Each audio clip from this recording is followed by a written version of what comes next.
Welcome to Wild Cowboy Tales, where the dust never settles and legends are forged in the heat of the sun. Settle in by the campfire, friend, and listen to a story of the unforgiving West, of a lone rider with a past as venomous as the creature he carries, and a desperate girl whose fate becomes entwined with his in the heart of the savage desert. This is a tale of survival, revenge, and an alliance born from dust and danger. The sun was a merciless tyrant in the vast and forgiving expanse of the Arizona desert. It beat down upon the cracked earth with a ferocity that seemed intent on scorching the very soul of the land, leaving it barren and desolate. The heat shimmered in waves above the ochre sand, distorting the horizon into a wavering, ethereal line that danced between reality and hallucination. Cacti, ancient and gnarled, stood like silent sentinels, their thorny arms reaching towards a sky of burnished brass. Their stoicism a testament to the brutal resilience required to exist in this wasteland. The wind, a hot, dry breath, whispered through the canyons, carrying with it the fine, red dust that coated everything, a constant, gritty reminder of the pervasive decay. It was a land of stark, savage beauty, a place that tested the mettle of any creature foolish enough to wander its domain. Through this inferno moved a solitary figure, a phantom on horseback who seemed as much a part of the landscape as the wind and the sun. He was a cowboy, though the term felt inadequate, too common for a man who moved with such spectral grace. He rode a rangy, dust-colored Mustang, a beast as tough and enduring as the land itself, its hooves kicking up small puffs of sand with each deliberate step. The man was lean, his frame honed to sinew and bone by a life of hardship. His face, shadowed by the wide brim of a sweat-stained hat, was a roadmap of sun-baked lines and unspoken sorrows. His eyes, the color of a stormy sky, were narrowed against the glare, constantly scanning the horizon with a vigilance that bordered on paranoia. He wore a long, duster coat that billowed around him like a shroud, its fabric worn thin in places, yet it offered some meager protection from the relentless sun. Twin holsters were strapped to his thighs, the leather dark and well-oiled, housing a pair of cold peacemakers whose ivory handles had yellowed with age and use. He was a man who spoke little, a wraith of the desert whose past was a closely guarded secret, a ghost story whispered around campfires by those who had only glimpsed him from afar. They called him Silas, though no one knew if that was his true name. His journey was a silent pilgrimage, a relentless wandering with no apparent destination. He moved with a purpose that was known only to him, his presence a fleeting disturbance in the vast emptiness. He was a man in search of something, or perhaps running from something. The desert, in its infinite, brutal wisdom, did not care which. It simply watched, impassive and eternal. His supplies were meager, a canteen slushing with lukewarm water, a small pouch of jerky, and a bedroll tied behind his saddle. He was a creature of self-sufficiency, a man who had stripped his life down to the bare essentials of survival. Yet, there was one thing about him, one peculiar and terrifying detail that set him apart from any other drifter or gunslinger who roamed these territories. It was a secret he carried with him, a living, breathing testament to the darkness that coiled within his soul. As the sun began its slow, grudging descent towards the western mesas, painting the sky in fiery hues of orange and crimson, Silas reined in his Mustang. His eyes, sharp and discerning, had caught a flicker of movement against the rust-colored rocks of a nearby canyon. It was frantic, desperate movement, out of place in the measured, predatory rhythm of the desert. He dismounted with a fluid motion, his boots making no sound on the soft sand. He moved with the stealth of a predator, his body low to the ground, his hand hovering instinctively over the butt of his pistol. He was a man who understood that in this land, curiosity was a luxury that could easily cost you your life. Peering over a rocky outcrop, he saw the source of the disturbance. A young woman, her skin the color of rich earth, her hair a cascade of black ink against the vibrant red of her tunic, was scrambling down the treacherous slope of the canyon. She moved with a desperate agility, her bare feet finding purchase on the jagged rocks with an instinct born of a life lived in harmony with this harsh terrain. She was Apache, that much was clear from her deerskin dress adorned with intricate beadwork and the single hawk feather braided into her hair. But it was the terror in her eyes, wide and dark as a desert night, that held Silas's attention. She was not merely moving, she was fleeing. And then he saw them. 3 riders, silhouetted against the dying sun at the canyon's rim. They were rough men, their faces obscured by grime and malice, their laughter echoing cruelly in the vast silence. They were not soldiers or lawmen. They were vultures, scavengers who preyed on the weak, their saddles laden with stolen goods and the weight of their own depravity. They were CCP, bandits, the kind of men who thrived in the lawless fringes of the frontier. They spurred their horses, beginning their descent into the canyon, their movements eager and predatory. They were toying with her, enjoying the chase, their voices a cacophony of lewd taunts that defiled the sanctity of the twilight air. The girl, whose name was Nalin, which meant gentle river in her tongue, an ironic name for one now caught in such a violent torrent, risked a glance over her shoulder. A gasp of pure terror escaped her lips as she saw how quickly they were closing the distance. She pushed herself harder, her lungs burning, her muscles screaming in protest. A loose rock shifted under her foot, and she tumbled, landing hard on the sandy canyon floor with a cry of pain. She tried to scramble to her feet, but her ankle twisted beneath her, a sharp, agonizing pain shooting up her leg. She was trapped. Panic, cold and absolute, seized her. The bandits' laughter grew louder as they reached the bottom of the canyon, their horses circling her like sharks. Nowhere left to run, little prairie flower, the leader sneered, his voice a gravelly rasp. He was a big, brutish man with a scar that cleaved his left eyebrow in two, giving him a perpetually malevolent glare. He dismounted, his movements slow and deliberate, savoring her fear. Nalin pushed herself backwards, her hands scraping against the rough ground, her eyes darting round for any hope of escape. There was none. She was surrounded by the unforgiving rock walls of the canyon, and the far more unforgiving cruelty of these men. She reached for the small knife tucked into her belt, its blade a sliver of hope in the face of overwhelming despair. It was a pathetic defense, but it was all she had. It was then that Silas chose to intervene. He did not shout a challenge or fire a warning shot. Such theatrics were not his style. Instead, he simply emerged from the shadows, a silent apparition of vengeance. He stepped into the clearing, the last rays of the sun catching the dust on his coat, making him appear as if he were forged from the very earth he stood upon. He did not draw his guns. He simply stood there, his presence a sudden, chilling intrusion. The bandits froze, their amusement turning to surprise, then to irritation. "Well, what have we here?" the leader growled, turning his attention from Nalin to the newcomer. "Looks like we got ourselves a hero." "You lost, friend." Silas didn't answer. His gaze was cold and flat, as empty and vast as the desert sky at midnight. He took a slow, deliberate step forward, the jingle of his spurs the only sound in the sudden, tense silence. "I asked you a question," the bandit snarled, his hand moving towards his own gun. "This ain't your concern. Ride on, or we'll bury you right here." Silas's lips, thin and chapped, curled into something that might have been a smile, but it held no warmth, no humor. It was a baring of teeth, a primal display of warning. It was at that moment, as he took another step into the dimming light, that Nalin saw it, and her fear for the bandits was eclipsed by a new, more profound, and deeply unsettling terror. Her eyes widened, a strangled gasp catching in her throat. Her hand flew to her mouth, her knuckles white. The bandits were still focused on Silas's face, on the challenge in his eyes. They hadn't noticed the source of her horror. But Nalin saw it clearly. Coiled around Silas's right thigh, nestled between the worn leather of his chaps and the dusty fabric of his trousers, was a rattlesnake. It was not a small creature. It was a large diamondback, its scales a complex mosaic of desert hues, its body thick with muscle. It was perfectly still, its head resting near the holster of Silas's gun, its forked tongue flicking out to taste the air. Its tail, with its telltale rattle, was tucked securely behind his leg.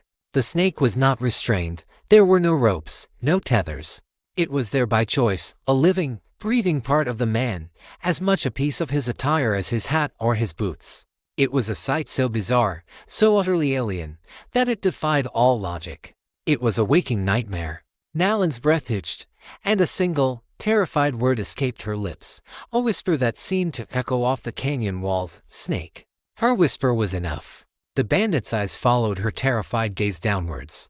The leader's bravado evaporated, replaced by a look of stunned disbelief. His two companions took a stumbling step back, their hands frozen halfway to their guns. They had seen many strange and terrible things in their lawless lives, but they had never seen anything like this. A man wearing a live rattlesnake like a piece of jewelry. "What in the devil's name?" one of them stammered, his voice trembling. The leader, recovering a fraction of his composure, let out a shaky, incredulous laugh. "It's a trick. A trained pet. He's trying to spook us." He raised his gun, the barrel wavering slightly. "A fancy trick won't save you, stranger. Now, I'm gonna say this one last time. Get out of here." Silas remained silent. He simply shifted his weight, a subtle, almost imperceptible movement. But it was enough. The rattlesnake, as if responding to a silent command, lifted its head. Its black, beady eyes fixed on the bandit leader. And then, a sound that strikes primal fear into the heart of any desert dweller cut through the earth dry, buzzing hiss of its rattle. It was a sound that promised a swift, agonizing death. It was the sound of the desert's own executioner. The bandit's face went pale under his grime. The hand holding the gun began to shake violently. The bravado, the cruelty, the confidence, it all crumbled in the face of this unnatural alliance between man and serpent. Nalin, huddled on the ground, could only watch, her heart hammering against her ribs. The scene before her was surreal. The mysterious cowboy, the venomous snake, the terrified bandits. It was a tableau of imminent violence, a perfect storm of danger and strangeness in the heart of the dying day. She had been running from one kind of monster, only to be saved by another, one far more enigmatic and, perhaps, far more dangerous. The sun finally dipped below the horizon, plunging the canyon into a deep twilight. The only sounds were the panicked breathing of the bandits, the whisper of the wind, and the cold, deadly serenade of the rattlesnake's rattle. The silence stretched, taut and fragile, a prelude to the bloodshed that was sure to follow. Nalin knew, with a certainty that chilled her to the bone, that her life, which had so nearly ended, was now irrevocably bound to the silent man and the serpent he wore as a second skin. The encounter in the desert was over, but a new, more terrifying journey had just begun. The standoff held for a moment that stretched into an eternity. The buzzing of the rattle was a physical presence, a vibration that seemed to worm its way into the very bones of the three bandits. Their eyes were locked on the snake, its head now swaying rhythmically, its unblinking gaze a promise of venomous retribution. Silas hadn't moved a muscle, his expression as impassive as carved stone. He was the calm at the center of the storm, a conductor orchestrating a symphony of fear. The leader of the bandits, a man named Jedediah Jed Stone, was not a coward by nature. He had killed men for less than a sideways glance. But this was different. This was an affront to the natural order of things. His mind struggled to process what he was seeing, to rationalize it as a parlor trick or a tame, defiant pet. Yet, the cold, intelligent malice in the snake's eyes and the absolute confidence of the man it was called around screamed otherwise. He licked his dry, cracked lips, the metallic taste of fear coating his tongue. "Last chance, Thuke," Jed growled, trying to inject a bravado he no longer felt into his voice. He tightened his grip on his pistol. Trick or no trick, a bullet moves faster than a snake. Silas's response was not a word, but a slight, almost imperceptible nod of his head downwards. It was a signal, a silent communication that passed between man and beast. In a movement so swift it was almost a blur, the rattlesnake launched itself from Silas's thigh. It didn't strike at Jed. Instead, it shot towards the ground at his feet, landing in the dust with a soft thud. Before Jed or his companions could react, it coiled, its rattle a furious, deafening crescendo. It was a living landmine, a venomous guardian at Silas's feet. This simple, unexpected action shattered the bandit's remaining nerve. It was one thing to face a snake held by a man, it was another entirely to face a free-moving, agitated diamond back in the close confines of the canyon floor. One of Jed's men, a lanky youth with fear-widened eyes, broke first. With a yelp of terror, he turned and scrambled back towards his horse, fumbling with the reins. "Get back here, you yellow-bellied coward," Jed roared, but his threat was hollow. The second man, seeing his companion flee, quickly followed suit, his retreat a clumsy, panicked stumble. Jed was now alone, facing the silent cowboy and his serpentine ally. Rage warred with terror on his scarred face. He was humiliated, his authority shattered in front of his men. His pride, a fragile and violent thing, would not let him back down. With a guttural scream of fury, He raised his pistol and fired. The shot was wild, a desperate act of defiance rather than a calculated attack. The bullet whizzed past Silas's head, ricocheting off the canyon wall with a sharp ping. The muzzle flash momentarily illuminated the scene, casting long, dancing shadows. Silas moved with an economy of motion that was lethally efficient. Before Jed could hope to chamber another round, Silas's hand blurred towards his Colt Peacemaker. The gun seemed to leap into his grasp. There was no flourish, no fancy gunslinger's spin. There was only a smooth, practiced draw that spoke of 1,000 such deadly encounters. The hammer fell with a deafening roar that echoed Jed's own shot, but Silas's aim was true. Jed's gun hand exploded in a spray of blood. The pistol clattered to the ground as he held in agony, clutching his mangled fingers to his chest. He staggered backwards, his face a mask of shock and pain. Silas did not fire again. He stood, his pistol now aimed squarely at Jed's chest, smoke curling from the barrel in the cool evening air. The rattlesnake at his feet had ceased its rattling, but it remained coiled, a silent, potent threat. Jed stared at Silas, his breath coming in ragged, painful gasps. He looked from the smoking gun to the impassive face of the man holding it, then to the waiting snake. He saw no mercy, no hesitation. He saw only an abyss, a finality that was as absolute as the desert itself. Defeated and broken, he turned and stumbled away, cradling his ruined hand. His howls of pain and frustration swallowed by the deepening twilight as he followed his cowardly companions out of the canyon. The silence that descended was profound. The tension bled out of the air, replaced by the chirping of unseen crickets and the gentle sigh of the wind. Nalin, who had pressed herself flat against the ground at the sound of gunfire, slowly lifted her head. The bandits were gone. She was safe. She looked at her rescuer, this strange, silent man, who was now calmly holstering his pistol as if he had just completed a mundane chore. He then made a soft clicking sound with his tongue. The rattlesnake, as if on cue, uncoiled and slithered back towards him. With a fluidity that was both fascinating and horrifying, it coiled itself back up his leg, resuming its position around his thigh. It was a motion of practiced familiarity, the gesture of a loyal dog returning to its master. Silas turned his attention to her. His stormy eyes, which had held such cold fury just moments before, now seemed to assess her with a detached curiosity. He walked over to where she lay, his steps measured and silent. He stopped a few feet away, a tall, intimidating silhouette against the star-dusted sky. Nalin flinched as he approached, her fear of the bandits replaced by a deep-seated unease. She was grateful, yes, but this man was an enigma, a violation of the natural world she understood. Men and snakes were enemies, not partners. "Can you stand?" he asked. His voice was a low baritone, rough and raspy, like stones grinding together. It was the first time she had heard him speak. Nalin tried to push herself up, but a sharp, white-hot pain shot through her ankle, and she fell back with a cry. "My ankle! I think it is broken." Silas knelt down, his movements still unnervingly fluid. Nalin instinctively recoiled, her eyes fixed on the snake, which watched her with its unblinking, obsidian eyes. It was so close now she could see the individual scales, the subtle patterns that allowed it to blend so perfectly with the desert floor.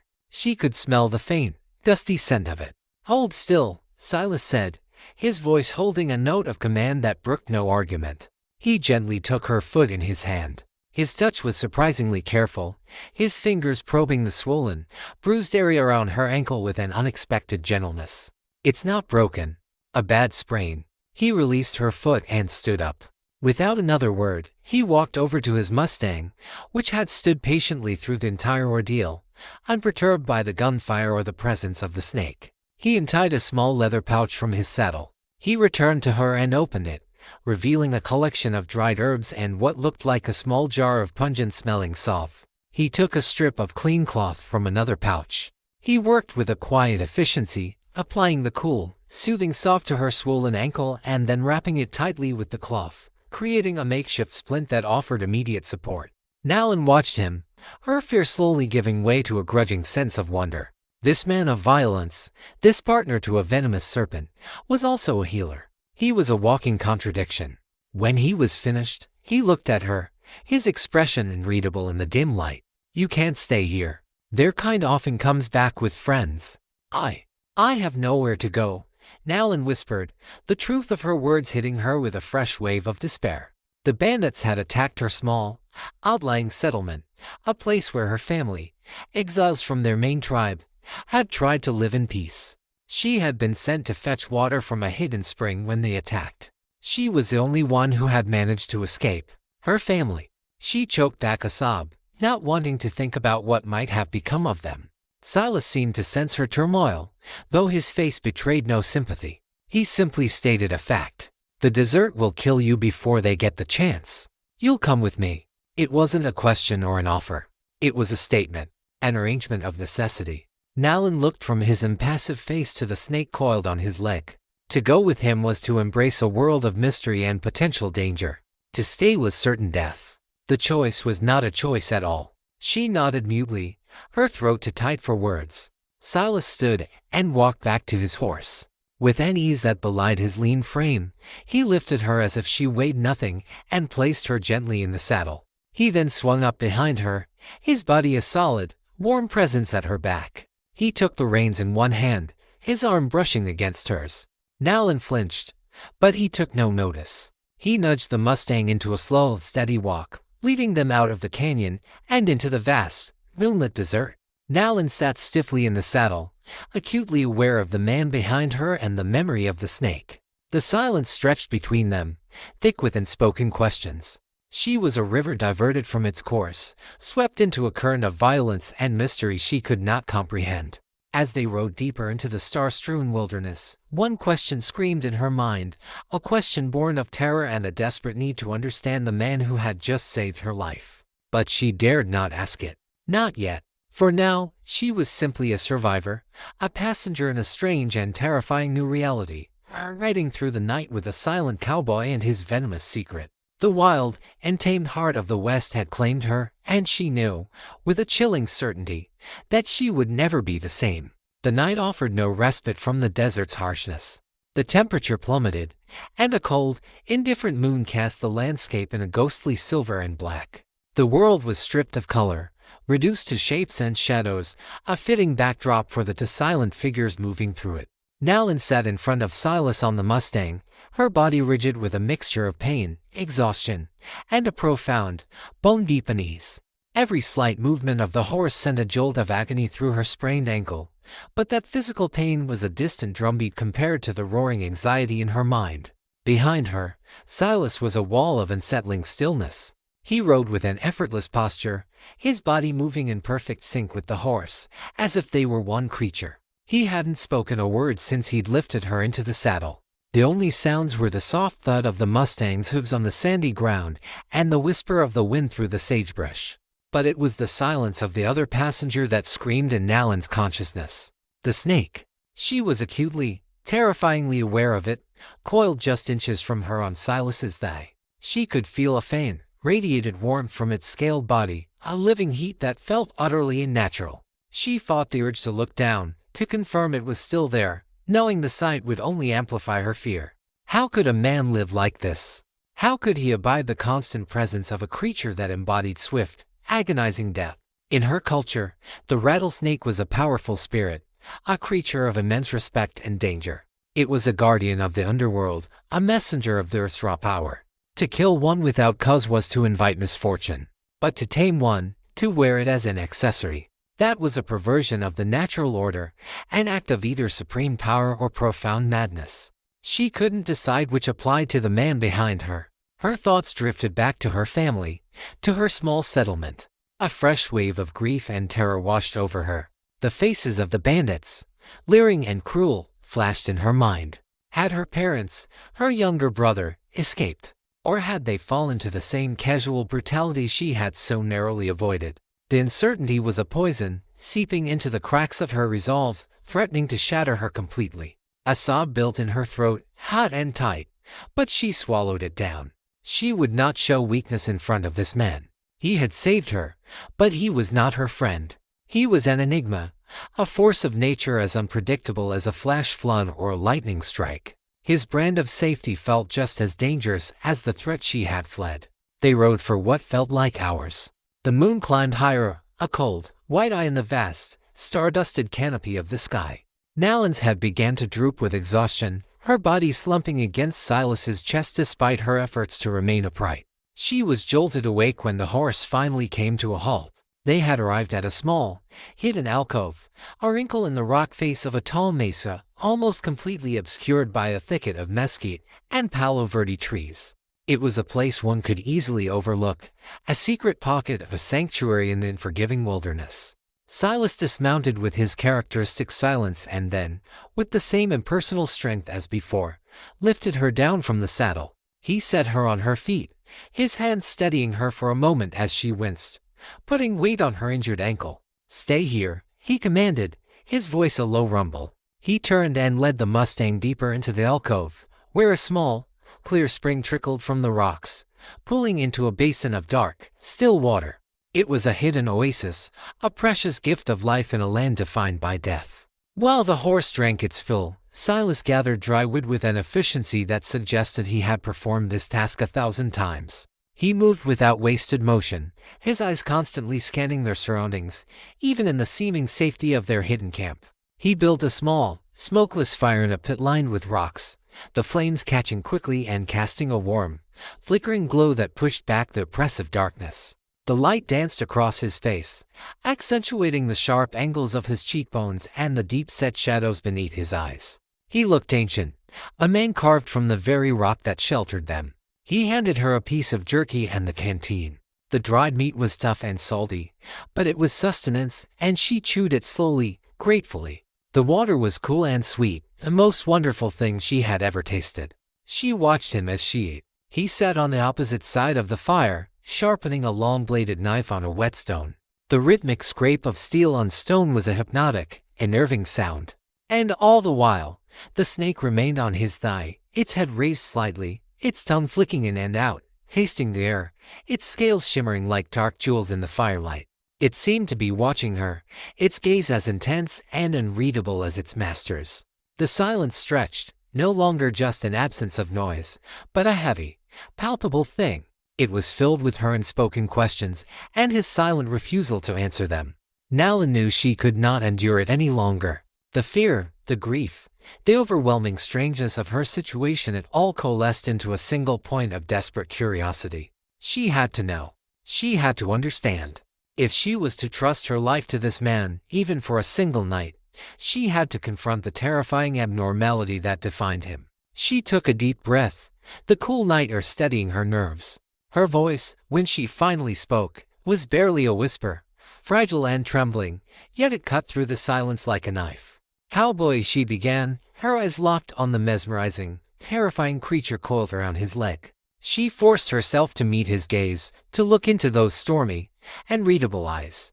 Why? He didn't pretend to misunderstand. He stopped sharpening his knife, the sudden silence jarring. He looked at her, his expression unchanging, but she saw a flicker of something in the depths of his eyes, a shadow, a memory, a pain so profound it was almost a physical presence. She pressed on, her voice gaining a sliver of strength. She had to ask the full question, the one that had been burning in her mind since she first laid eyes on him, the one that defied all reason. "Cowboy," she repeated, her voice steadier now, laced with a fear that was slowly being overcome by a desperate need for an answer. "Why do you carry a rattlesnake between your thighs?" The fire crackled, fitting a shower of orange sparks into the darkness. The wind howled softly outside their shelter. Silas stared at her, the silence stretching for a long, agonizing minute. Nalan's heart hammered against her ribs. She thought he might ignore her, or worse, punish her for her audacity. But then, he finally spoke, his voice low and gravelly, a sound like stones being dragged over a grave. And the story that began to unfold was darker and more terrible than anything she could have possibly imagined. Silas did not answer immediately. He placed his knife and whetstone down with deliberate care, his movements slow and methodical. He stared into the fire, his eyes reflecting the dancing flames, and for a moment, Nalan saw the vast, lonely emptiness of the desert mirrored in their depths. The snake on his thigh shifted, its coils tightening slightly, as if sensing the change in its master's mood. "He has a name," Silas said, his voice a low rasp that was almost lost beneath the sound of the wind. The statement was so unexpected that Nalan could only stare. "I call him Shadow." Because he has been with me since my life became one. He reached down and, with a slow, steady hand, stroked the snake's head. His touch was gentle, almost affectionate. The fearsome creature leaned into his touch, its forked tongue flicking against his weathered skin. It was a gesture of trust so profound, so utterly bizarre, that it sent a fresh shiver down Nalan's spine. This was no mere pet. This was a companion, a confidant. You ask why I carry him, Silas continued, his gaze still fixed on the flames. You should be asking how. He finally lifted his eyes to meet hers, and the raw, unadulterated pain in them made her flinch. He bit me, years ago. Enough venom to kill a dozen men. He should have been my end. Instead, he became my beginning. He paused, the silence heavy with the weight of his words. Nalan remained motionless, her fear now mingled with a dawning, horrified understanding. I wasn't always this, he said, gesturing vaguely at himself, at the dust and the solitude that clung to him like a second skin. I had a family, a wife, Elena, a son, Matteo. He spoke the names as if they were fragile glass, sacred relics from a life that no longer existed. We had a small ranch, south of the border. It wasn't much, but it was ours. It was peaceful. The word peaceful sounded strange coming from his lips, a foreign concept. But peace is a rare commodity in these lands. There was a gang. They called themselves the Crimson Vultures, led by a man named Cortez. He wasn't just a bandit, he was a plague. He and his men, they didn't just rob you. They took pleasure in breaking you, in burning everything you'd ever built, in taking everything you'd ever loved. They were locusts in human form. His voice grew colder, harder. His hand, which had been stroking Shadow, clenched into a fist. The snake seemed to sense his rising anger, its body coiling tighter. They came at dusk. We never stood a chance. They were a storm of bullets and fire and cruelty. I fought until I couldn't stand. They left me for dead in the dirt, and they took Elena and Matteo into the burning house. He choked on the words, his composure cracking for just a second, revealing the gaping wound he carried within him. He took a ragged breath and continued, his voice a flat, dead monotone. I lay there, bleeding, listening to the flames, and their screams. Nalan felt a cold dread creep into her heart. Her own recent loss felt small and distant compared to the absolute desolation in his story. I crawled, he said, his eyes now vacant, seeing a past she could only imagine. I crawled away from the fire, away from the smell of my burning home, my burning family. I crawled into the desert, not to live, but to die. I wanted the sun and the sand to claim me, to erase the memory of what I'd heard, what I'd failed to prevent. That's where he found me, Silas said, looking down at the snake. Or I found him. I was delirious with grief and pain. I stumbled into his nest. He did what his nature commanded. He struck me, right here. Silas tapped his thigh, the very spot where Shadow now rested. The pain was cleansing. I welcomed it. I lay down, feeling the venom spread like ice and fire through my veins, and I waited for the end. I thanked the Creator for the release. But I didn't die. His voice was filled with a dark wonder. I don't know why. Maybe the fever from my wounds burned the venom out. Maybe my grief was a stronger poison. Or maybe the desert decided it wasn't finished with me yet. I lay there for 3 days, caught in a nightmare between life and death. And when I finally woke up, he was still there. He looked at Nalan, a strange, haunted light in his eyes. The snake, Shadow, he hadn't left. He was coiled on my chest, sharing his warmth against the cold of the night. It was as if he recognized the venom in me. Not his, but the venom of hatred, of vengeance. We were kin. Nalan stared, speechless. His story was not of this world. It was a legend, a ghost story told around a campfire. Yet, the proof was right there, coiled and living, on his leg. From that day on, he never left my side, Silas concluded, his voice settling back into its emotionless rasp. He is my reminder. He is my vigilance. When I sleep, he watches. When I'm in danger, he warns me. His rattle is the sound of my family's screams, a promise that I will never be caught unaware again. He is not a weapon, girl. He is the ghost of my past. He is the promise of my future. I carry him because he and I were both reborn in the same fire. And we both have a debt to pay. I hunt the Crimson Vultures. I hunt Cortez. I will not rest until every last one of them has returned to the dust they worship." He fell silent. The confession, ripped from a place of profound darkness, hung in the air between them. Nalin finally understood. The snake was not a trick or a sign of madness. It was a living scar, a symbol of a vow forged in unimaginable tragedy. This man was not a simple cowboy. He was a phantom, or revenant, walking the earth with the sole purpose of vengeance. He had lost everything, and in that loss, had become something more, and less, than human. He was a man entwined with the deadliest creature of the desert, bound by a shared survival and a singular, all-consuming purpose. Nalin looked at him, and for the first time, she did not see a monster. She saw a man more broken than she could have ever conceived, a man who had turned his agony into a shield, and his would-be killer into his only companion. And in that moment, her fear of him began to transform into something else entirely, a deep, somber, and terrifying sense of pity. They stayed in the hidden alcove for 2 days, allowing Nalin's ankle to heal. The time passed in a strange, shared silence that was no longer as tense as it had been. Silas's confession, though horrifying, had broken a barrier between them. He was still a dangerous enigma, but he was no longer a complete unknown. Nalin now understood the shadows in his eyes and the cold stillness that defined him. It was the posture of a man perpetually braced for impact, a man for whom peace was a forgotten language. During this time, Nalin began to see the other side of Silas. He was a creature of the wild, as much as any wolf or hawk. He showed her how to find water-bearing roots, and which cacti blossoms were edible. He moved with a quiet reverence for the land, taking only what was necessary, leaving little trace of his passage. He was a ghost in his own life, and he treated the world around him with the same ephemeral respect. Nalin, in turn, began to show her own strength. She was not a helpless victim.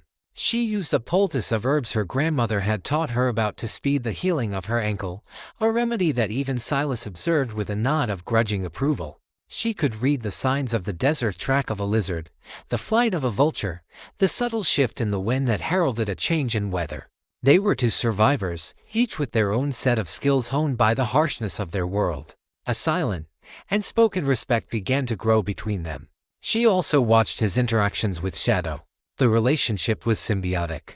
Silas would allow the snake to hunt for small rodents in the cool of the evening, and Shadow would always return, slithering back up his leg to resume its watch. It was a partnership that defied logic but was undeniably real. She found she was no longer terrified of the snake. Wary, yes. But she had begun to see it as Silas did, not as a monster, but as a guardian, a living symbol of the man's broken past. On the 3rd morning, Silas deemed her ankle strong enough to travel. "We can't stay here forever," he stated, his tone leaving no room for argument. "I need supplies. And information. There's a trading post about a day's ride from here. It's called Purgatory's End." A fitting name. The ride to Purgatory's End was a continuation of their silent journey, but the atmosphere had changed. Nalin no longer felt like a captive. She felt like a partner. A very junior and temporary partner, but a partner nonetheless. She found herself watching the backtrail, her eyes scanning the horizon just as his did. His vigilance was contagious. Purgatory's End was little more than a collection of sun-bleached, ramshackle buildings huddled around a muddy well. It was a haven for prospectors, outlaws, drifters, and anyone else who wanted to disappear. The air was thick with the smell of cheap whiskey, and washed bodies, and despair. As they rode down the single dusty street, men stopped to stare. They stared at Silas, a figure who radiated a leave-me-alone aura that was practically a physical force. They stared at Nalin, her Apache dress making her a conspicuous presence. But most of all, they stared at the unmistakable shape of the snake coiled on Silas's thigh. Whispers followed them like a trail of dust. Silas dismounted in front of the largest building, which served as a general store, saloon, and stable all in one. "Wait with the horse," he said to Nalin. "Don't talk to anyone." He entered the saloon, the batwing doors swinging shut behind him, leaving Nalin alone in the oppressive heat and the even more oppressive stares of the locals.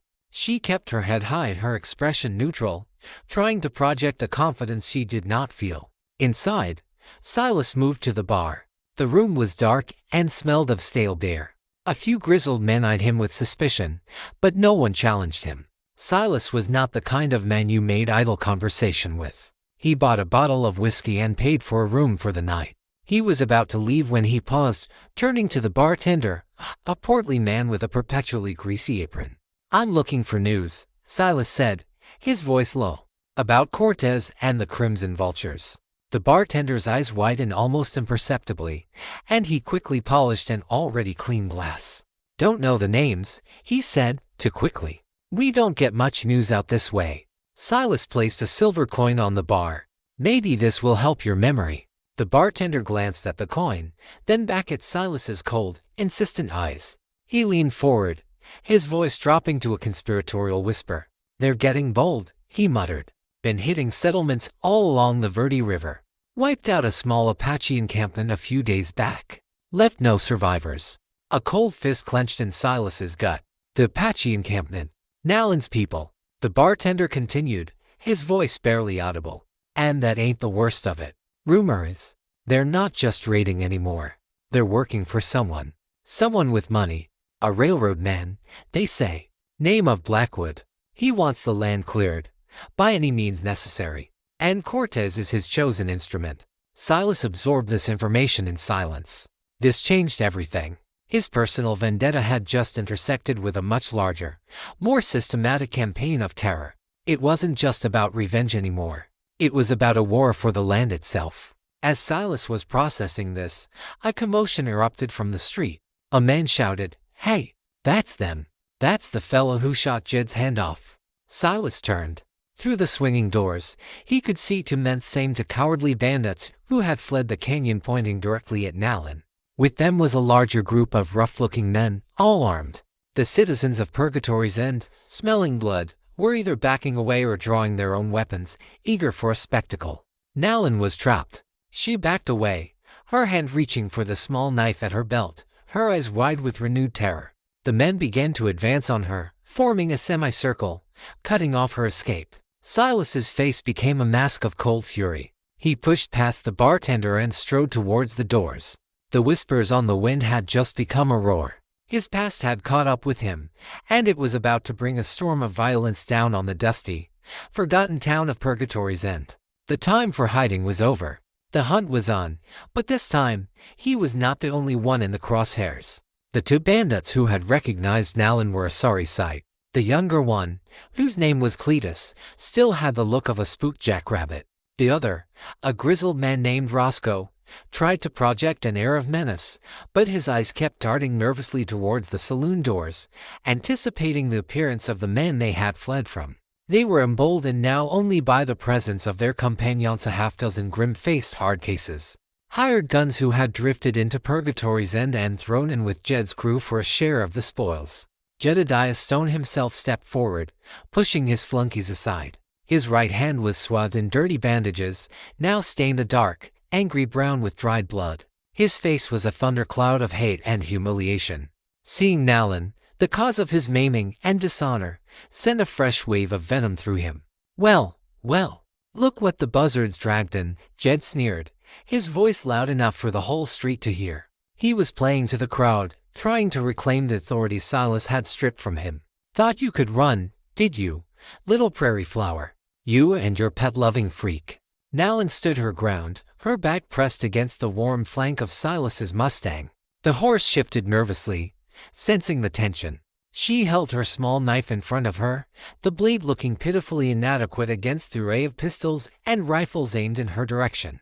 Her heart was a frantic drum against her ribs, but her eyes were defiant. She had survived them once. She would not cower now. "Where is he?" Jed demanded, taking a step closer. "Where's the snake charmer? Send him out. He owes me a hand."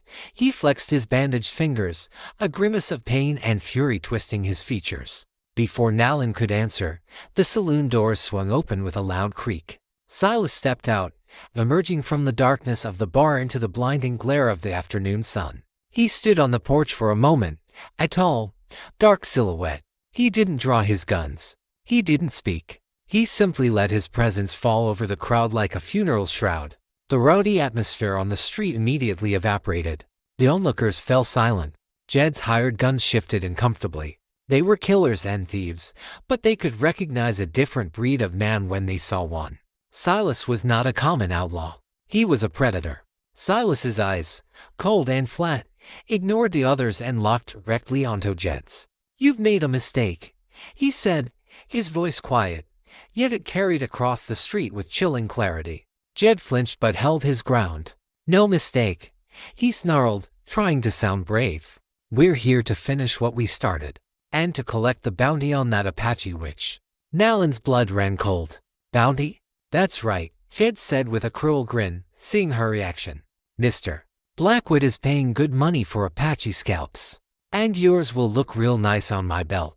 As for you," he spat, turning his attention back to Silas, "you just bought yourself a piece of our war." The pieces clicked into place in Silas's mind. The bartender's words, Jed's presence here was all connected. This wasn't a random encounter. It was a symptom of the disease spreading across the territory. Cortez, Blackwood, and gutter trash like Jed were all part of the same gathering storm. Silas slowly descended the 2 steps from the porch to the street, his spurs ringing with soft, metallic finality. Dust motes danced in the shafts of sunlight around him. Shadow, the rattlesnake, was perfectly still on his thigh, a cold promise of violence. "This is your last chance," Silas said, his voice dropping even lower. "Take your men and ride out. Forget you ever saw us. Disappear." Jed laughed, a harsh, ugly sound. "Disappear? I don't think so. There are 8 of us and 1 of you, Cowboy. The odds ain't in your favor." "The odds are never in my favor," Silas replied, a flicker of something that might have been grim amusement in his eyes. "It's what makes the game interesting." He took another step forward, his hand now hovering loosely over the ivory grip of his Colt. The tension on the street became a palpable, physical thing. It was thick and suffocating, the dead, still air before a lightning strike. The townsfolk who had been watching from the sidelines began to melt away, seeking cover in doorways and behind water troughs. They knew what was coming. Jed's confidence began to waver under Silas's unwavering, dead-eyed stare. He glanced at his men for support. "What are you waiting for? Kill him," he roared, his voice cracking with a mixture of fear and rage. The hired guns hesitated for a split second, a fatal pause. They were mercenaries, not zealots. They were weighing the pay against the certainty of death in Silas's eyes. That hesitation was all Silas needed. He didn't draw on Jed. He drew on the man to Jed's right, the one who looked the most confident, the one whose hand was already tight on his gun.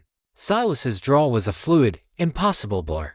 The cold peacemaker seemed to materialize in his hand.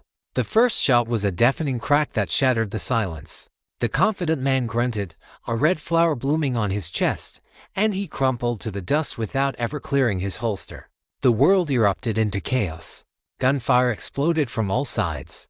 Nalan screamed and dove behind the horse, which neighed in terror. Bullets splintered the wooden facade of the saloon and kicked up plumes of dust around Silas's feet. But Silas was no longer standing still. He was a whirlwind of lethal motion. He fired again, his second shot taking down another of Jed's men. He then dove to the side, rolling behind a horse trough as bullets ripped through the space where he had just been standing. He came up on one knee, his face a mask of intense concentration, and fired twice more in quick succession. 2 more bandits fell. In the space of 5 seconds, 4 men were dead or dying in the street. The remaining gunmen, shocked by the speed and ferocity of the assault, faltered. Their barrage became panicked and inaccurate. Jed, seeing his hired muscle being systematically exterminated, screamed in fury and frustration. "He's just one man," he bellowed, firing his own pistol wildly in Silas's direction. Silas calmly aimed, ignoring the bullets whizzing past him, and fired a single, calculated shot. The bullet struck Jed's pistol, sending it spinning from his good hand. Jed cried out, staring in disbelief at his now empty, tingling fingers. The 2 original bandits, Cletus and Roscoe, had seen enough. With cries of terror, they abandoned their employer and sprinted for their horses, their only thought being to escape the angel of death that had descended upon Purgatory's end. Only one hired gun remained, a burly man who had taken cover behind a rain barrel. He peered out, trying to get a clear shot at Silas. Silas made a soft, clicking sound with his tongue. It was the same sound Nalan had heard in the canyon. On his thigh, shadow stirred. The snake uncoiled with lightning speed, slithering down his leg and into the dust. It moved with a terrifying purpose, not towards the gunmen, but in a wide arc, using the chaos and the cover of wagons and barrels to circle around. The gunman, focused entirely on Silas, never saw it coming. He leaned out from behind the barrel, leveling his pistol. At that exact moment, shadow struck. The snake launched itself, its fangs sinking deep into the man's exposed calf. The gunman screamed, a high-pitched, unearthly sound of pure agony and terror. He looked down and saw the diamondback coiled at his feet, its rattle now buzzing a furious victory song. He forgot all about Silas. He clawed at his leg, his face contorting in horror as the potent neurotoxin began its deadly work. He stumbled, fell, and began to convulse in the street. The battle was over. The silence that fell was more shocking than the noise had been. It was broken only by the gunman's dying moans and the frantic sobbing of Cletus and Roscoe as they fled into the desert. Jed stood alone in the middle of the street, unarmed, his men dead or gone. He stared at the carnage, his face ashen. He looked at Silas, who now rose from behind the trough, his gun still smoking, his expression as cold and unforgiving as a winter grave. Silas walked slowly towards him, the dust settling around his boots. Shadow, its work done, slithered back to its master, coiling once more around his thigh as if it had never left. Nalin slowly peeked out from behind the Mustang, her eyes wide with awe and horror. She had seen Silas fight before, but this was different. This was a whirlwind of controlled, efficient death. He had not just defeated them, he had dismantled them. He was not just a warrior, he was an executioner. Silas stopped a few feet from Jed. He didn't raise his gun. He didn't need to. His presence was enough. I told you to disappear, Silas said, his voice a low, final judgment. Now you will. He didn't shoot Jed. That would have been too merciful. Instead, he simply turned his back on him and walked towards Nalin and the horse. We're leaving, he said, his voice devoid of any emotion. Jed stood, trembling, in the street of Purgatory's end, surrounded by the bodies of his men. He was broken, humiliated, and utterly alone. But as Silas turned his back, a spark of insane hatred ignited in Jed's eyes. It wasn't over. He would have his revenge. The storm had not passed. It had only just begun. It would follow Silas and the Apache girl into the desert, and it would not stop until it had consumed them all. They left Purgatory's end without a backward glance, the town and its fresh graves shrinking behind them until they were swallowed by the dust. Silas pushed the Mustang hard, his urgency a silent, pressing command. He knew Jedediah Stone, or men like him, would not simply let them go. Pride, greed, and the promise of Blackwood's money were powerful motivators. A pursuit was not a possibility, it was an inevitability. Nalin held on tightly, her initial shock at the gunfight replaced by a grim understanding. The world she had known, a world of seasonal hunts and tribal stories, was gone. She was now part of Silas's world, a world of blood, dust, and constant vigilance. She found herself scanning the backtrail as they rode, her eyes searching the shimmering horizon for any sign of movement. She was learning his paranoia, his survival instinct, by osmosis. They rode east, towards a jagged range of mountains that clawed at the sky, their peaks the color of old blood in the setting sun. "Will be harder to track in the rocks," Silas said, one of the few sentences he'd spoken since they'd left the town. "We'll make for a place I know. The Canyon of Echoes. It's a maze. Easy to get lost in if you don't know the way. Easy to lay a trap." The word trap hung in the air. He wasn't just running, he was choosing his own battleground. For 2 days, they traveled through the broken, rocky terrain. It was a grueling journey. The sun was a hammer, and water was scarce. Silas seemed immune to the hardship, a man carved from the very rock they traversed. Nalin, though exhausted, refused to complain. She drew on the deep wells of endurance her people were known for, earning a silent, grudging respect from her companion. During the cold nights, huddled by a small, hidden fire, she would tend to her ankle, which ached from the constant riding, while Silas would sit watch, a silent guardian with his venomous companion. Their dual gazes fixed on the darkness. On the afternoon of the 3rd day, as they were navigating a narrow pass, Silas suddenly reined in the Mustang. He held up a hand for silence. Nalin listened, her heart quickening. At first, she heard nothing but the wind. Then, she caught a faint, distant sound, carried on the breeze. The clatter of shod hooves on rock. More than one horse. At least a dozen. They're faster than I expected, Silas murmured, his voice tight. He scanned the surrounding cliffs. He must have gotten fresh horses in Purgatory's End. And more men. What do we do? Nowlin asked, her voice a tense whisper. We run, Silas said, his eyes glinting with a hard, dangerous light. And we let them follow. He spurred the Mustang, not back the way they came, but forward, deeper into the labyrinthine canyons. The chase was on.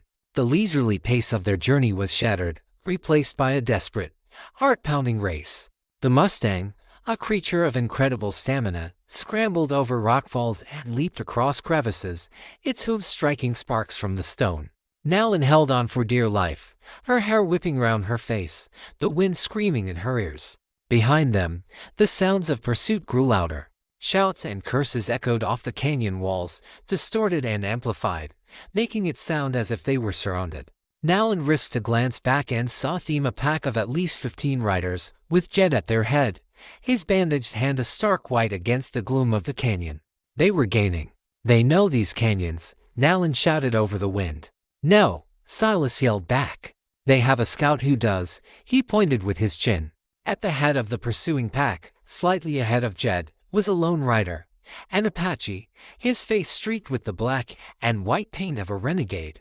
A traitor, guiding their enemies through the sacred places of the land for a handful of silver. A fresh, bitter anger rose in Nowlin's throat. The chase became a deadly game of cat and mouse through the winding, sun-scorched corridors of stone. Silas pushed his horse to its limits, his knowledge of the terrain their only advantage. He led them through passages so narrow they had to dismount and lead the horse, and down scree slopes so steep it felt like they were falling. But their pursuers were relentless, the Apache scout guiding them with unerring accuracy. As twilight began to bleed across the sky, painting the canyon walls in shades of purple and orange, they arrived at a dead end. A sheer cliff face rose before them, 100 feet of impassable rock. To their left and right were equally steep walls. The only way out was the way they had come in. They were boxed in. The sounds of the approaching riders grew louder, closer.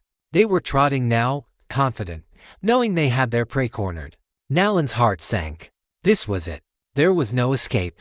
Silas dismounted calmly. His face was grim, but there was no panic in his eyes. He looked at Nowlin. Take the horse, he said, his voice low and urgent.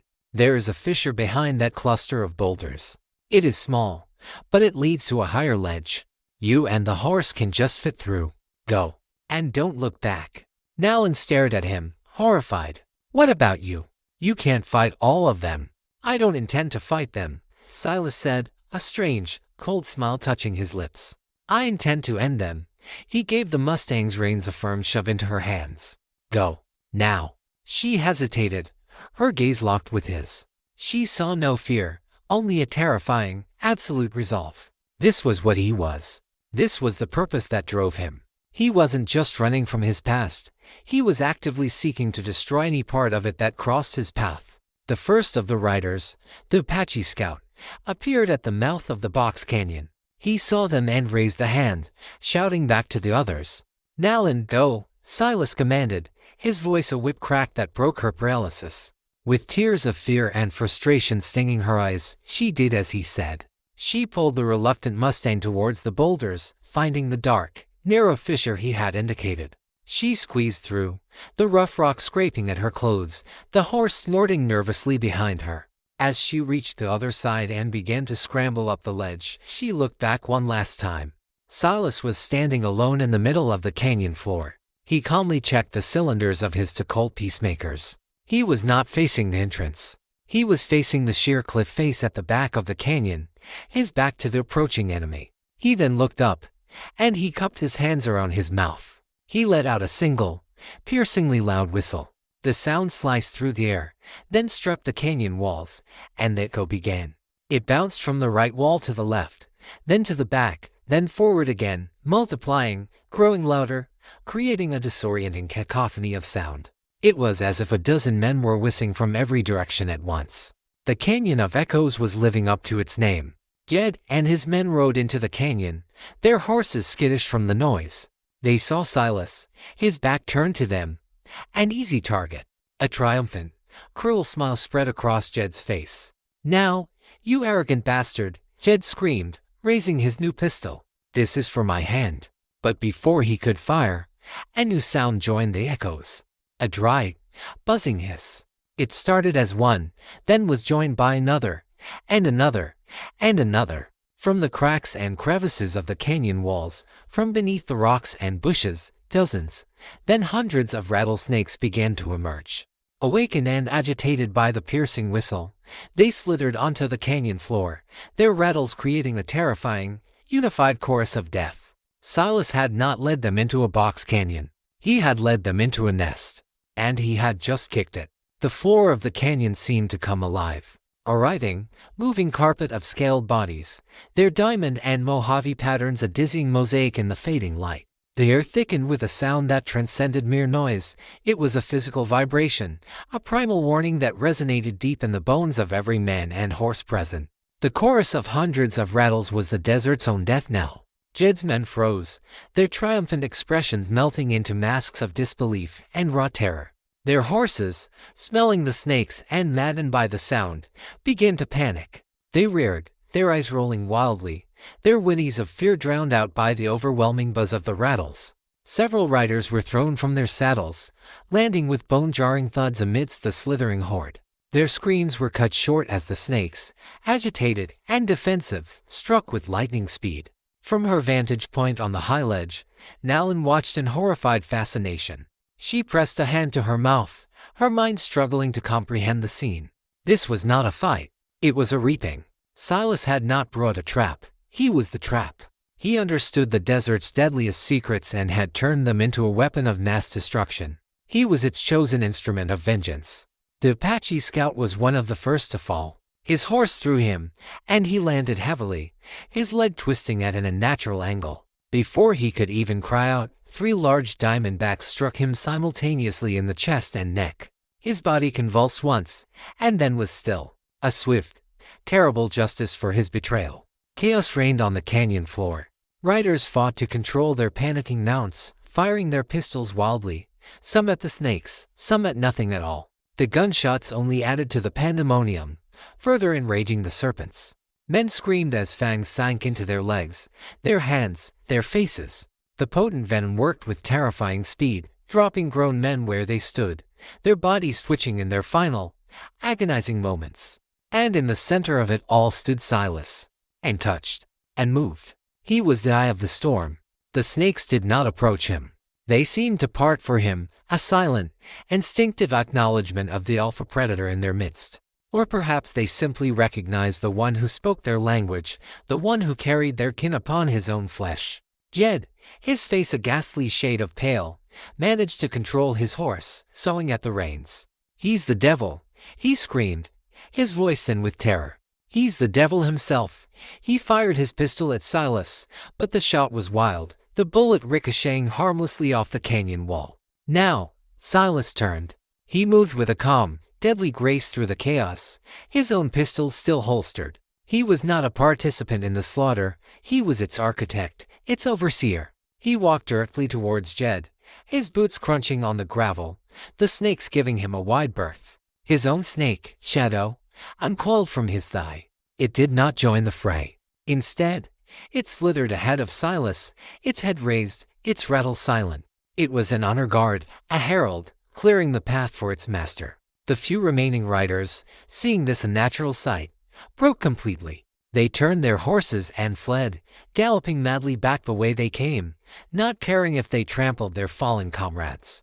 They fled the canyon of echoes as if they were fleeing the gates of hell itself. Soon, only Jed was left. He was trapped between the advancing, implacable figure of Silas and the sheer cliff face.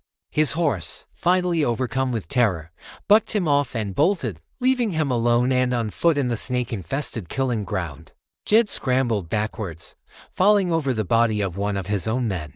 He stared up at Silas, who now stood over him, a tall, dark specter of retribution against the dying light. Shadow was coiled at Silas's feet, its head swaying, its black eyes fixed on Jed.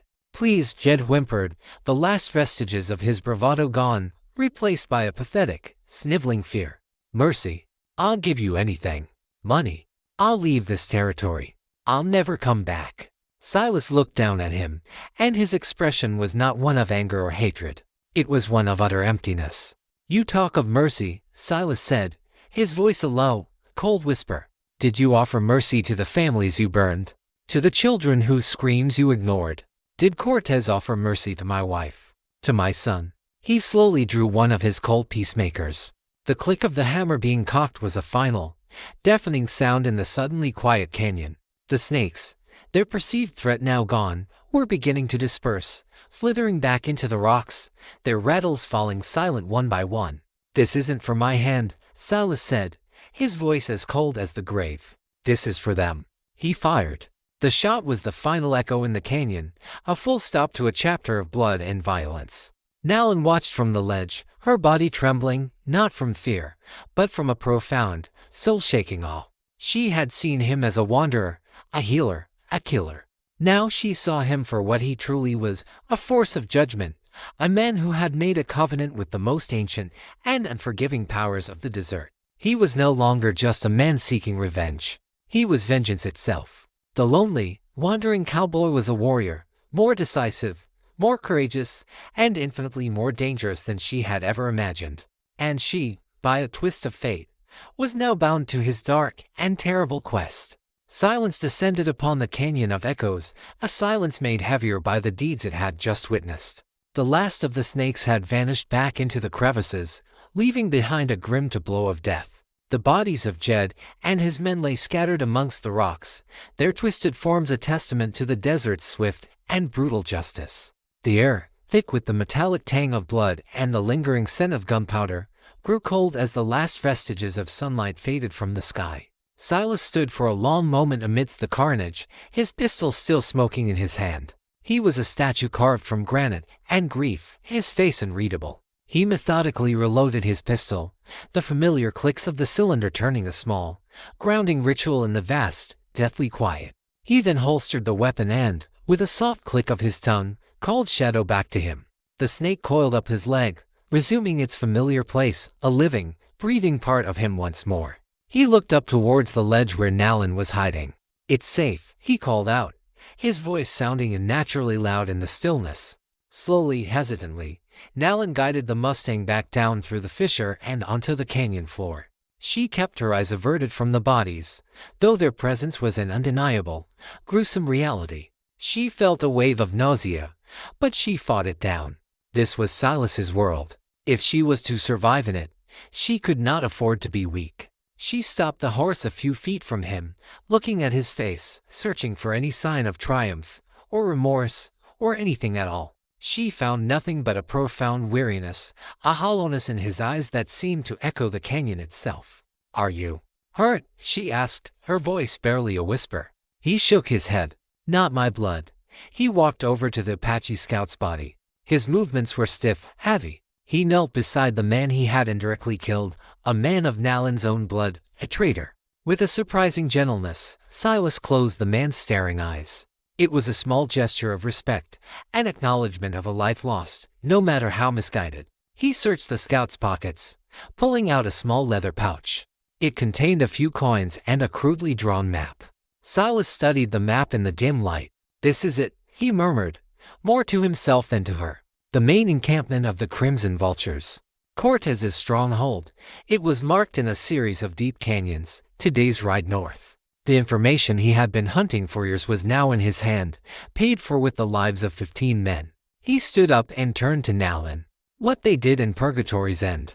What Jed said about a bounty. It's part of a larger plan. A railroad baron named Blackwood is paying Cortez to clear this land of your people, your family. They weren't just victims of a random raid. They were a target. The words hit Nallen with the force of a physical blow. The abstract horror of her family's fate was now given a name. A motive. It wasn't just senseless violence. It was a calculated, systematic extermination. A cold, hard fury began to burn in her chest, a feeling so intense it eclipsed her grief and fear. It was the same venom that flowed in Silas's veins. We have to stop them, she said, her voice low and tight with this newfound rage. We have to make them pay. Silas looked at her, and for the first time, he saw a true reflection of his own purpose in her eyes. He had saved her from bandits, and in doing so, had unwittingly forged her into an ally. Her quest for justice was now intertwined with his quest for revenge. They made a cold camp that night, just outside the mouth of the canyon, not wanting to sleep among the dead. They shared a small meal of jerky and sat by a fire that offered little warmth against the chill of their thoughts. The bond between them had changed. It was no longer just about survival or necessity. It was now a partnership forged in violence and cemented by a shared purpose. She no longer feared the snake on his leg, she understood it. It was a symbol of his vow, and now, in a way, it was a symbol of hers too. They were two wounded souls, a man who had lost his past and a woman who had lost her future, finding a common path in the desolate present. As Nalin drifted into an exhausted sleep, she saw that Silas was not resting. He was cleaning his guns with meticulous care, his movements precise and focused. He was preparing for the next battle, for the final confrontation. His war was not over. And now, she realized with a chilling certainty, it had become her war too. The next morning, they stood at a literal and metaphorical crossroads. The rising sun cast long shadows from the canyon walls, pointing in different directions across the desert floor. One path led west, towards the relative safety of the territories, a place where they could disappear and try to forge new lives from the ashes of their old ones. The other path, indicated by the Dead Scout's map, led north, into the heart of the Crimson Vulture's territory, towards a confrontation with Cortez and an almost certain death. Silas folded the map and tucked it into his coat. He looked at Nalin, his expression serious. "You have a choice to make," he said, his voice even. "I'm going north. That is my path, and I have walked it for a long time. But it is not your path. You don't owe me anything. I can give you the horse and enough supplies to get you to the town of Prescott. You can find your people there, start again." He was offering her an escape, a way out of his dark, violent world. He was giving her a choice he himself had lost long ago. Nalin looked west, towards the promise of safety. She could leave this all behind. She could forget the gunfights, the canyon of snakes, the endless dust and blood. She could try to find what was left of her tribe and live a life of peace. But she knew, with a certainty that settled deep in her soul, that it would be a hollow peace.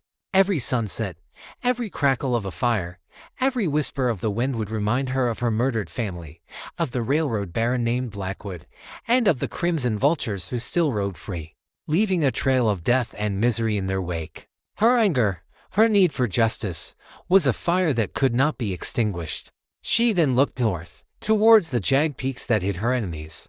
It was a path into darkness, a journey with little hope of a return. But it was a path of purpose. It was a path towards an ending, for her enemies and perhaps for herself. "When I was a little girl," Nalin said, her voice quiet but strong, "my grandmother told me that we are all born with two wolves inside us. One is a wolf of peace, of love, and of hope. The other is a wolf of anger, of hatred, and of revenge. The one that wins," she concluded, her eyes meeting Silas's, "is the one you feed." She walked over to him, her limp barely noticeable now. "For a long time, I have fed the wolf of peace.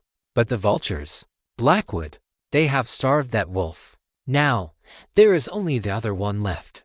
It is hungry." She looked from Silas's face to the snake coiled on his thigh.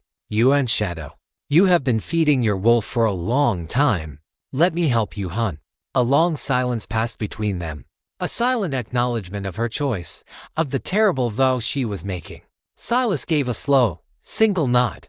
There was no joy or triumph in his acceptance, only the grim recognition of a shared, dark destiny. He had started this journey alone, a ghost haunted by his past. He was not alone anymore. "The path north is hard," he said, his voice a low warning. "Cortez is not like Jed. He is cunning, and he is cruel. His men are loyal because they are more afraid of him than they are of anything else."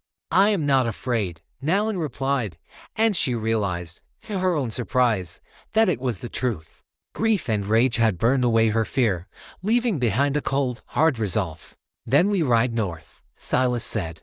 Their alliance was sealed. It was not an alliance of friendship or love, but one of a shared, all-consuming purpose.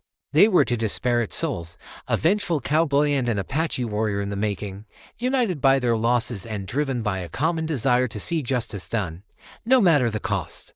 They had reached the crossroads of dust and blood, and together, they had chosen the path of blood. They turned their backs on the west and set their faces to the north. The sun was at their backs, casting their long, solitary shadow before them, a single shape moving across the vast, indifferent landscape. They rode in their customary silence, but it was a different kind of silence now. It was the silence of soldiers before a battle, of hunters closing in on their prey. Nalin was no longer just a passenger. She was a partner.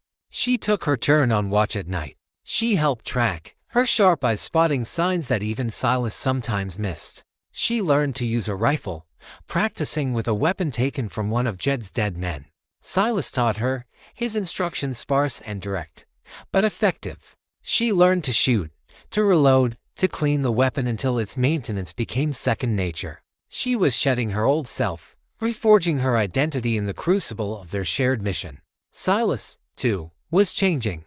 The edges of his solitude were beginning to soften, just slightly. He found himself speaking more, sharing stories of the desert, of tracking, of survival. He never spoke of his family again, but Nalin's presence was a constant, living reminder of what he had lost and what he was fighting for. She was not a replacement, but she was a reason beyond pure, self-destructive vengeance. He was no longer just a ghost. He was a guardian. The snake, Shadow, remained a constant, silent presence coiled on his thigh. It was the heart of their strange fellowship, a living symbol of their shared past and their dangerous future. It was a reminder of the venom that drove them, the venom they intended to unleash upon Cortez and the Crimson Vultures. Their journey was no longer a flight or a wandering. It was a pilgrimage with a dark and bloody destination. The trail ahead was unwritten, its end unknown. It was a path fraught with peril, a path that would demand everything from them, and would likely claim their lives. But they rode on side by side, two determined figures against the vast and forgiving canvas of the American West. The cowboy, the girl, and the serpent. A new legend was being written in the dust, a new tale for the campfires of the wild frontier. A story not of heroes, but of survivors, of hunters. Their personal war was about to become a battle for the soul of the land itself, and the trail ahead, shrouded in uncertainty and danger, was waiting. The story of the wild cowboy was far from over. It was just beginning.